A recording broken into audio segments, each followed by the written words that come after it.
Hey there, After Effects folks. My name's Felt Tips, and I'm here with a tutorial for you about After Effects expressions. What should we call this? Kind of an introduction to random numbers in After Effects expressions. So, without further ado, I'm going to launch straight in. I know that when I listen to a tutorial or watch a tutorial, I do like to get it through pretty quickly, and I can always come back and rewind and replay if there's any parts I don't understand. So I'm going to rattle through it, and hopefully we'll be done in 20 minutes, if not less. Well, we'll see. Okay, new composition, 1024 by 576 PAL, and I'm going to make a new solid, 150 by 150. Double click the circle thing, the circle mask, to make it a circular thing, and we'll call it blue. Now, it doesn't matter what size you make your layer, it doesn't matter what size or frame rate you make your comp. This is purely for demonstration purposes. Now, first up, I'm going to be affecting the scale property of the layer with the expression. So I'm going to Alt and click on the stopwatch, and that gives me my first expression here. I'm going to come up to random numbers, and I'm going to choose random. Okay, what happens if I hit enter now? Oh! I knew it would happen. It always happens to me. An After Effects warning because the script, the expression, hasn't compiled. This is why expression result must be of dimension 2, not 1. Well, what that means is that scale has 2 dimensions. It has 2 individual parts. And what I've returned here is a single number. What I need to do is put the random number generated by random into a variable, which I'm going to call x, or I could call it f, or blah, blah, blah, it doesn't really matter, any old name. And then I'm going to make an array with a length of 2, values separated by commas, and those 2 values are going to be x and x. And that is in the correct format that the scale property is expecting. Okay, so what do we got? Well, a very, very small layer. Let's just quickly click on the graph toggle and on the graph preview here. Let's look at the graph window, and let's just zoom in using the Z magnify tool to see what we've got. We've got a lot of values between 0 and 1. Well, that's good because that's exactly what you expect random to do. You expect it to generate random values, a different one on every frame between 0 and 1. Not much good for scale though. So what we need to do is multiply it by 100. And once we do that, well, zoom out a little, you can see we've got random numbers between 0 and 100. Another way to do it, of course, is instead of multiplying, is just put the 100 inside the brackets. And if you do that, exactly the same result, random numbers between 0 and 100. And you can see that that's the kind of effect that you get by using a random number method. Okay, cool, that's all well and good. Now there's another thing you can do with randoms. You can put an array in, and in the case of scale, it's an array of 2 that it's expecting to be returned, so you can say 100, 100. But this will have the effect of generating 2 separate random numbers. And here you can see that we now have 2 different lines, a red one and a green one in the graph, and you can see what's happening to our circle. The 2 scales are generating independent values. So let's stick with it as it was, just for the moment. And let's have a think about what else we could do. Now there is another type of random called Gaussian random, or Gauss random, also to be found under the random number methods. It works almost identically to the standard random. The only difference is that only 90% of the values fall between 0 and 100. 10% of the values fall outside. And the distribution, rather than being kind of even, is biased towards the middle. It's what's called the Gaussian distribution. So it gives a slightly sort of more organic kind of feeling. You don't really notice it in a sort of time-based animation like this. But if you were arranging things in space, for instance, you'd almost certainly notice the difference. In fact, let's do that quickly. Let's go for a new composition, 1024 by 576. Let's make a new solid, and this time let's just make it 6 by 6. And on the position value, let's alt-click the stopwatch, and let's say Gauss random this comp with a capital. Expression language is fussy.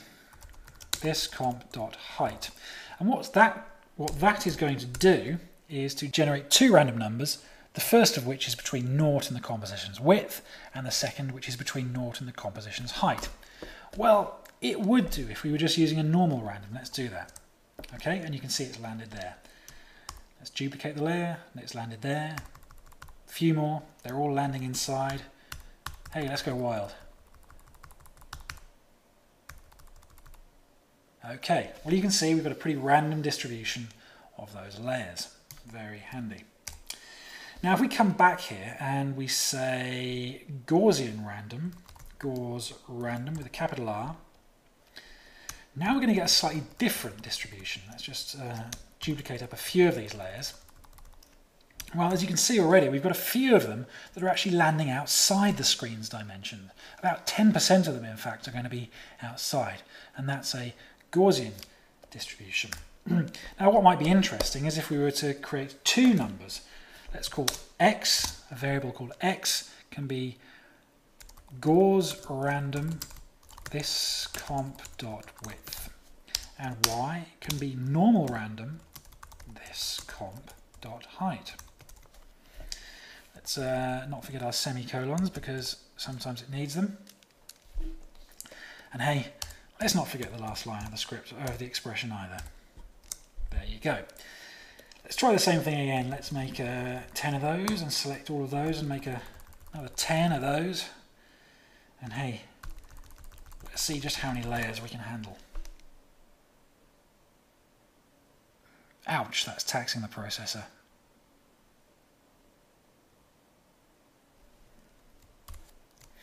Well, there you have it. You can see the kind of distribution that the Gaussian gives you going across the screen like that. They tend to be clumped in the middle, whereas the distribution from top to bottom is very nice and even. So there you go. That is a sort of visual demonstration, if you like, of a Gaussian random. Let's delete all those layers and go back to where we started. Now for temporal things, as I said, neither of those is particularly clever. So let's look at another random. The other one is called noise. Noise, and then we put a number, an argument in the brackets. But this doesn't work quite the same. The value that you put in the brackets, or the argument as it's known in sort of programming terms, dictates the speed of the noise and not the size of the noise. The noise that gets generated always runs between -1 and +1, whatever number you put in the brackets. Let's put time in the brackets so that that number is constantly changing. And let's not forget our semicolon at the end of the line. Same thing again. I always do the same thing. Forget the last line of the script. There you go. Now, if we come in and we zoom in, let's just turn that one off and zoom right in. There you can see we've got values between -1 and +1. And we've got this sort of wobbly kind of line, this wiggly line.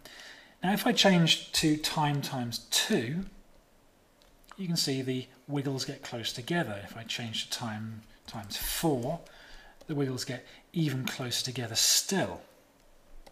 Time times 40, and we'll see something crazy. There you go.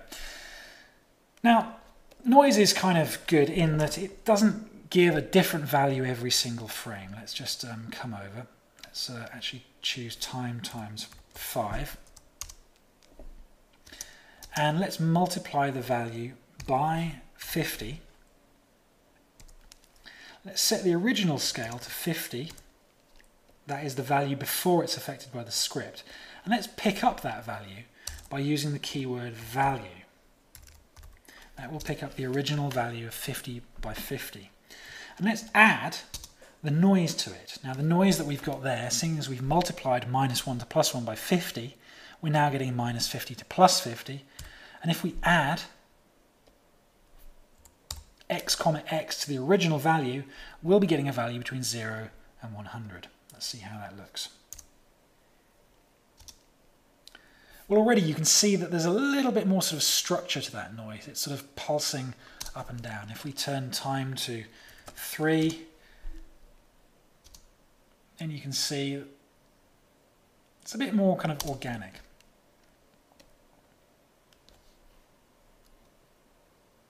And there you go, you can see the noise. Now, noise to me is kind of better, more useful, certainly when you're talking about temporal animations, ones that run through time, than either of the other random methods are. But there's something, or there's a couple of things, in fact, that I don't really like about noise. And first of all, it's got these kind of flat patches where nothing happens. And secondly, that these peaks and troughs, as you can probably notice, are rather evenly distributed. And sometimes when you type in a value instead of using time, you find that kind of curiously enough, your noise comes out at sort of unexpected values or unexpectedly rounded values. If you use rounded numbers in those brackets, if you use kind of more offbeat numbers, then you get kind of nice ones. But there's something very not random about noise. So what are we going to use instead? If we want something that works in a similar way to noise over time with sort of smoother movements, but we don't want to use noise itself, what are we going to use? Well, for that one, we don't look under the random numbers menu, but we look under the property menu. And we're going to be looking at good old wiggle. Now, wiggle is a little bit different. It is definitely a random number method, but it tends to be something that you just use exactly in that form on scale. And what it does, it sort of wiggles the scale around its original value. Let's just... okay, I've got to... Yeah, type in a frequency and an amplitude. So let's type in amplitude of 50, frequency of 2, and there you go. You can see that scale is being scaled between 0 and 100 independently on each of its axes. Well, that's not entirely the effect that we were after. So how are we going to use wiggle to do the same thing as we were doing with noise, only using the nicer kind of wiggle? Because as you can see on the graph here, there is a much more sort of random wiggle, and there's good things that you can do with that afterwards, which I'll show you. What we're going to do is we're going to separate the wiggle from the original value, because if you imagine the generated value of wiggle is the scale plus the wiggled value. So if we want to get the wiggle on its own without the original scale, all we've got to do is subtract the original value before the expression using the value keyword from that value. And now you can see that wiggle is going between minus 50 and plus 50, exactly as you would expect. Okay, because the amplitude is 50. That's cool.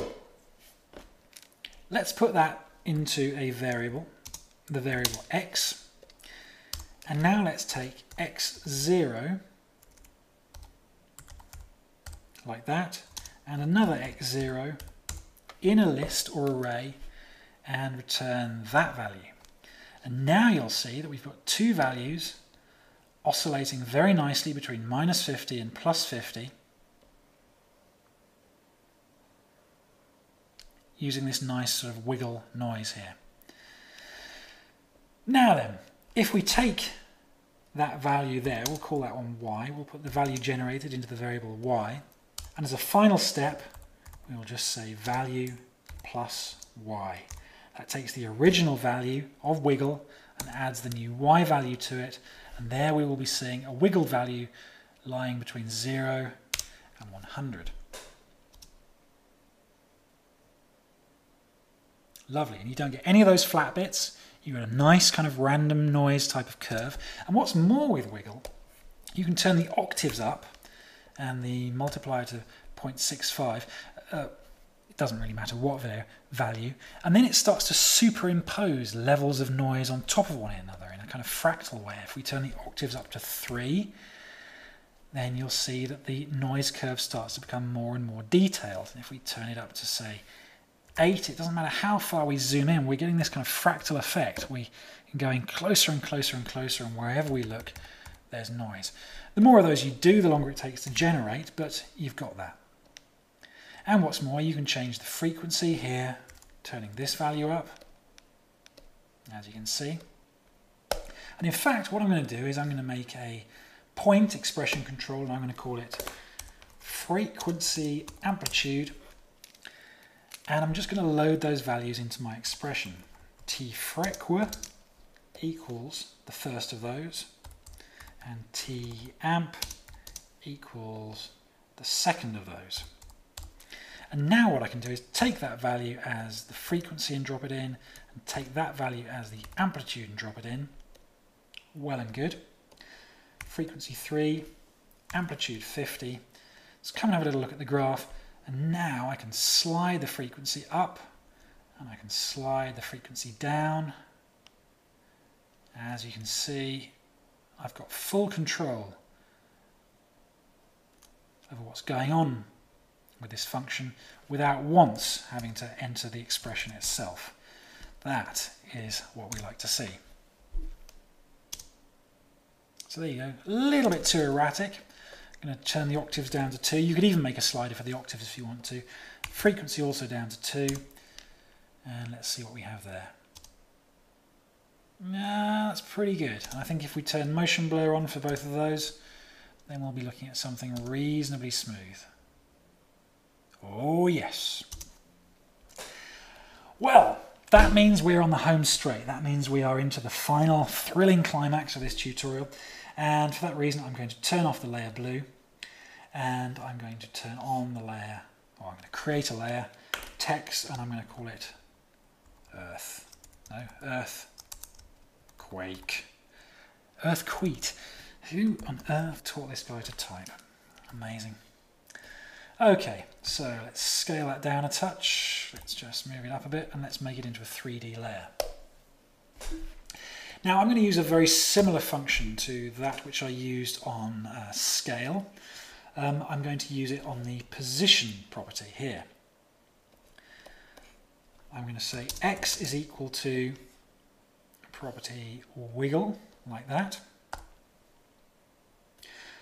Yeah, that's one thing to learn. Scripts never compile when you're working on them.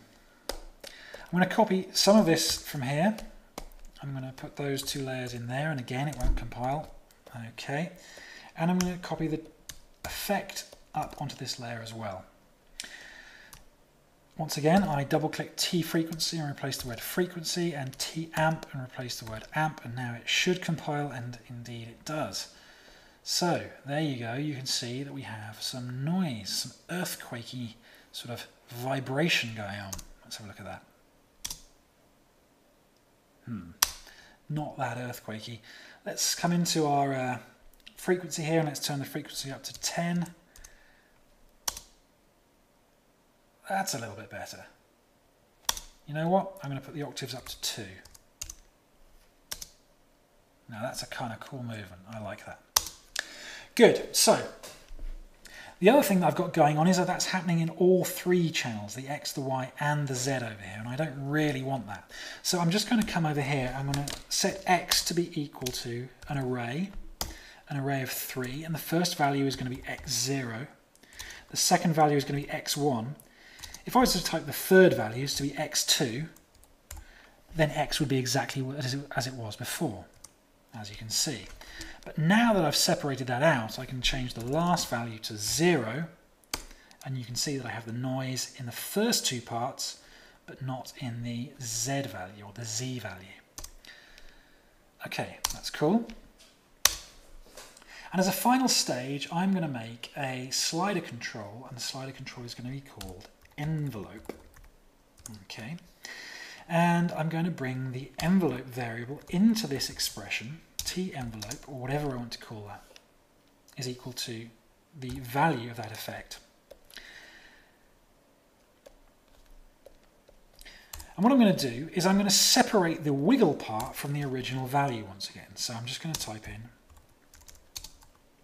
x is equal to the wiggle minus the original value, exactly like we did before. Okay, so the core position has jumped up to 0, 0, and the movement is just the wiggle. Okay, so x is just the wiggle on its own now. And what I'm going to do is I'm going to multiply the wiggle, x equals x, multiplied by t envelope and divided by 100, so that t envelope becomes like a percentage of how much of the original wiggle we want. And then finally, I'm going to add that value, that X, that wiggle, enveloped wiggle, back to the original value. Value plus X. Now, as you can see, if I turn the expression on and off, at the moment the wiggled value and the calculated value, the wiggled value and the original value, calculated value and the original value are identical. But if I turn the envelope slider up, you can see that they start to change. So when the envelope slider is up, it wobbles around a lot. When the envelope slider is at 0, it doesn't wobble at all. You're beginning to get the idea. If I now put a keyframe on envelope here at 0, another keyframe here which I turn up to 137 or so, and then another one here at 0, let's just have a quick look at that. Now then, here's a good thing. Here's a good thing to show you. Why have I got that other graph on there? I'm supposed to be looking at envelope. Well, if I just quickly roll over the graph, you can see, well, here is the earthquake slider that I'm expecting to see, this one here. This down here, that seems to be coming from a different layer. And indeed it is. If I press U on my keyboard, you can see that I've left the little graph tab on. How annoying. Always do it. And you'll always do it as well if you work a lot with expressions. So when you're looking at a graph and there's an extra line on there, just go and find where it is. It's definitely something you've just left turned on by accident. Okay, so there is my slider value. Let's just turn that off and let's come up here and we'll choose F9 just to make an eased curve in and out.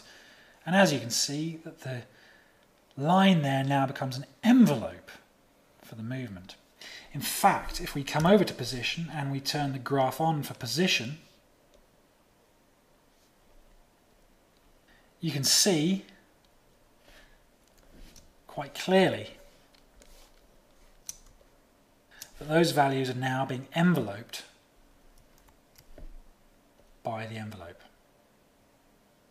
Okay, well, now on to the last little part, and that is simply to add a little bit of customized animation to the whole thing. The wiggle's about there. Yep. Well, let's put a position keyframe there, and let's drag this way back at the start.